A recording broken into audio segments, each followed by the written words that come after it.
वक्त बता दिया गया है। तो जो भी पुलिसकर्मी अधिकारी है वहाँ पर पहुंची जा रही है, वहाँ पर पर्याप्त सुरक्षा व्यवस्था की होगी। खासकर वही होगी कि सुबह 5 बजे पर इतना हो गया है लोग सुबह देर तक कूदे हैं।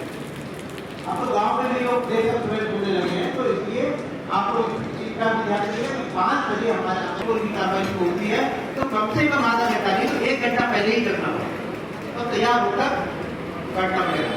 वैसे हमने ऐसे जाने की जरूरत नहीं है, उन्हें किसी से कुछ कहने की जरूरत नहीं कि हमें फला चीज हमें प्रदान दिया, किसी दूसरे व्यक्ति से कहें कि हमें फला चीज दे दो आप। उनके पास जो सुबह आवश्यकता पड़ेगी चीजों की वो सब चीजों के हाथ में उनके हाथ में दे रहे हैं। दूसरा, खाने पीने की व्यवस्था, जैसे भी प्रधान साहब कह रहे थे कि जो हमें निष्पक्ष रहना, निष्पक्षता को दिखाना भी है।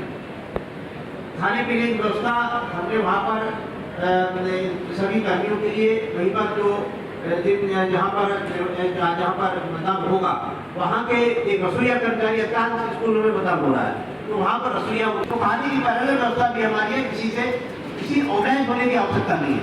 वहाँ पर आपको सभी चीजें वहाँ पर हम लोगों को मुहैया कराई है। इसे ध्यान रखना है, पोलिंग बूथ पर भीड़ इकट्ठी होने देनी है। बड़ा स्पष्ट निर्देश है कि यदि पोलिंग पार्टी के जो पोलिंग पार्टी का जो निश्चित कर दिया गया कि वो बैठेंगे, एक दिन के बाद टेबल देंगे, 2 कुर्सियां सामने रहेंगी और किसी प्रकार का चुनाव चिन्ह नहीं होगा, किसी प्रकार का प्रचार सामग्री वहां नहीं होगी। और ये भी अपेक्षा की गई वहां पर ये 3 आदमी का चौथा आदमी के लिए खड़ा होना चाहिए, वो सुविधा केवल देंगे, वहां पर भीड़ नहीं इकट्ठी करवाएंगे।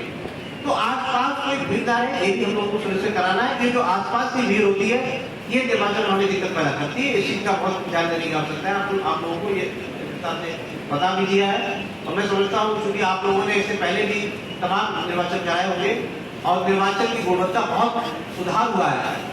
पहले पेपर से मतदान होता तो बहुत ही स्थिति खराब थी और जब 2007 से जब से सीपी में डिप्लॉय होने लगा है तब से पोलिटिकल पार्टी के दिमाग में कोई फिक्र नहीं रहता है।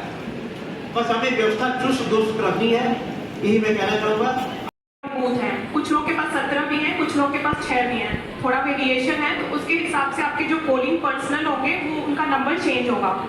तो कल जब पोलिंग पार्टीज रवाना होगी, शुरुआत में आप प्लीज किसी की ड्यूटी, लेकिन जब तक 60% आपकी पोलिंग पार्टीज रवाना ना हो जाए किसी की ड्यूटी कट नहीं करेंगे। अगर आप ड्यूटी कट करना शुरू कर देंगे तो उनको ये लगेगा कि आप रिजर्व से रिप्लेस कर रहे हैं, तो ज्यादातर लोग आपके पास ड्यूटी कट करने के लिए आपके इर्द गिर्द घूमते रहेंगे। और जो रिजर्व में आपको ईवीएम दी जाएगी उसकी सुरक्षा का ध्यान रखें, वहां से शुरू करके जहां से आप सारी आपकी पोलिंग पार्टीज ईवीएम्स लें। किसी भी पोलिंग पर्सनल को किसी भी प्राइवेट व्हीकल से जाने की अनुमति नहीं है।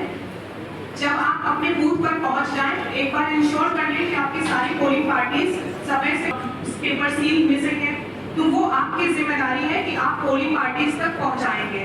अगर आपके पास कोई चीज रिजर्व में कम है तो आप अपने संबंधित एसडीएम या एआरओ से संपर्क कर सकते हैं। अदरवाइज हमेशा ही डिस्ट्रिक्ट कंट्रोल रूम आपको हेल्प करने के लिए रहेगा। शाम को आपको इंश्योर करना है कि सभी लोग सही तरीके से वहां पे पहुंच गए और वहीं पर रोक रहना नहीं है। और जो सर ने बोला कि किसी को भी फोटोग्राफ या सोशल मीडिया पे कुछ भी अपडेट नहीं करेंगे, ये बहुत सीक्रेसी मेंटेन करके ये सारी चीजें होती हैं।